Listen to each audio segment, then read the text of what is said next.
It took me 3 years to build this AI model, and I will reveal to you all my secrets in just 10 minutes.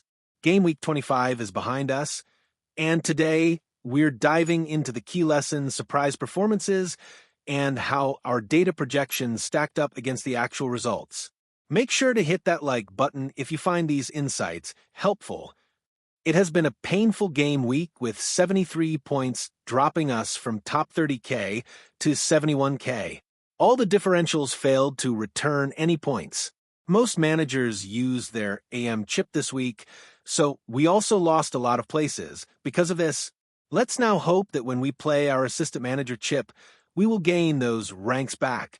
Let's take a look to last week's projections and see what gone wrong and what right. Out of the top 6 players we had in our projections, 4 of them had at least one return, while 2 of them, Haaland and Palmer, blanked. That's great accuracy for our model, and let's hope we can maintain this level of projections. Some unexpected underperformers were Palmer and Isaac. They had almost zero attacking threat against Brighton and Manchester City, but their long-term performance is very good and consistent. Some bad games are expected from any player and nothing to worry about. We also had some players that had a good game but didn't get lucky enough to score. Morgan Rogers placed 5 shots worth of 1.32 xG against Ipswich, but he failed to score.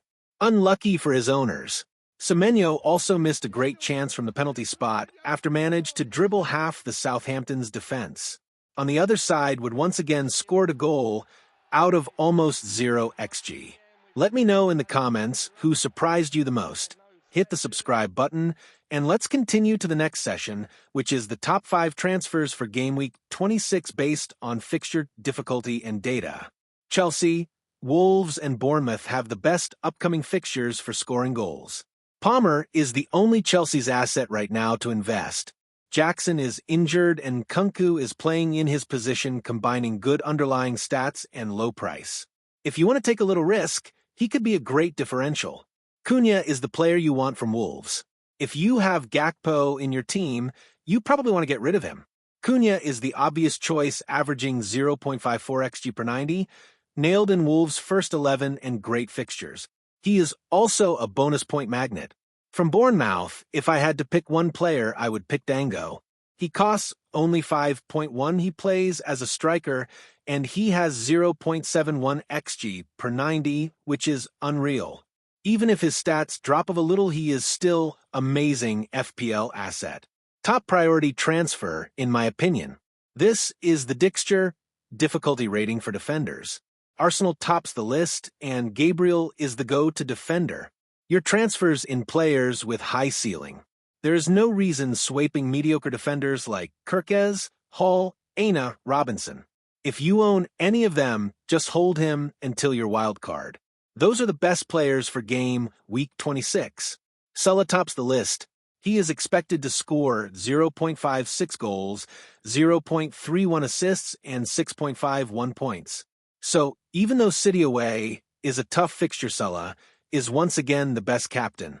If you are looking for a differential captain, then you should consider the next player in this list. Cole Palmer and Dango Ouattara.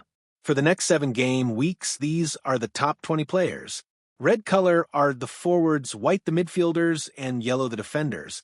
Palmer is the best player since he combines great underlying stats with easy fixtures. Don't worry about his recent bad form. Players like him always come back strong. Salah is the second best player, even though he blanks in game week 29. He is that good. Haaland is the best forward. I tried to fit him in my team, but he is extremely expensive, and he doesn't worth it. 2 great differentials and cheap players come next. Dango Ouattara and Christopher Nkunku. Isaac and Cunha are the standout forwards. Gvardiol is the only defender inside the top 20 players list for the next 7 game weeks. Let's take a quick look at the top players in each position, starting with defenders. Gvardiol is on top, but the difference between him and the others is pretty low. Don't waste transfers on defenders unless you have injuries or something urgent. Palmer and Salah are by far the best midfielders, and they should be in your team 100%. Dango Ouattara and Christopher Nkunku are the best differentials and budget options. In the forward line, the options are currently very limited. If you are not planning a free hit on game week 29, only a handful of players can be an option for your team. Cunha and Wissa are the most obvious choices. Wood has also a fixture in 29, but I would avoid him. Who are you giving the armband to this week? Have you made any transfers yet? Drop a comment below. Make sure to subscribe because Wildcard draft and team reveal comes right now. If you're on a wildcard, you've come to the right place.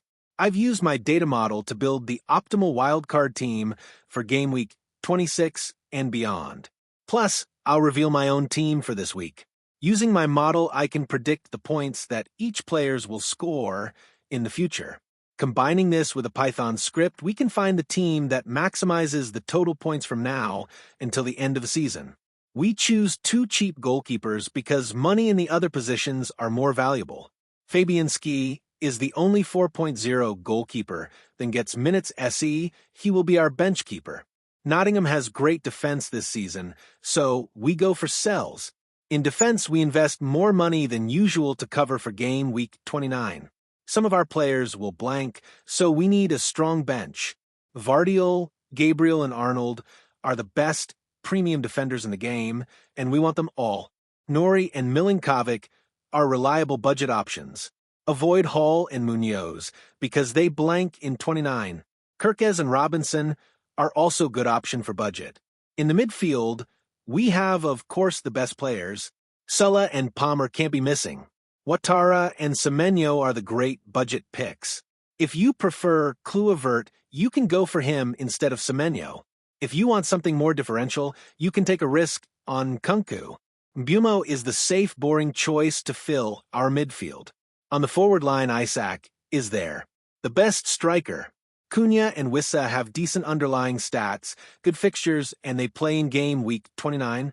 Would you make any changes to this draft? Comment below. And now, here comes my own team plans that I manage using this model. Prices are about to change tonight, so I already used my 3 free transfers. Cunha, Dango, and Gabriel came in to replace Gakpo, Fernandez, and Faze. Gakpo was in the team for the double fixtures that Liverpool had. I don't want him anymore, and Cunha is the best replacement based on data and fixtures. Fernandez recently plays as a deep-lying midfielder, and his attacking threat is non-existent. Dango Ouattara is the most threatening midfielder after Sulla and Palmer, so I want him on my team. Gabriel is maybe the best defender because of Arsenal's clean sheet potential. I sold Faze for him since I want to add more depth to my team to handle the blank game week 29. Do you agree with my transfers? What would you do in my situation? Leave a comment with your team, and I will give you my advice for free. If you like this type of content, leave a like. And, of course, click the subscribe button if you want to see more like this. Good luck to your team, and may the arrows be green.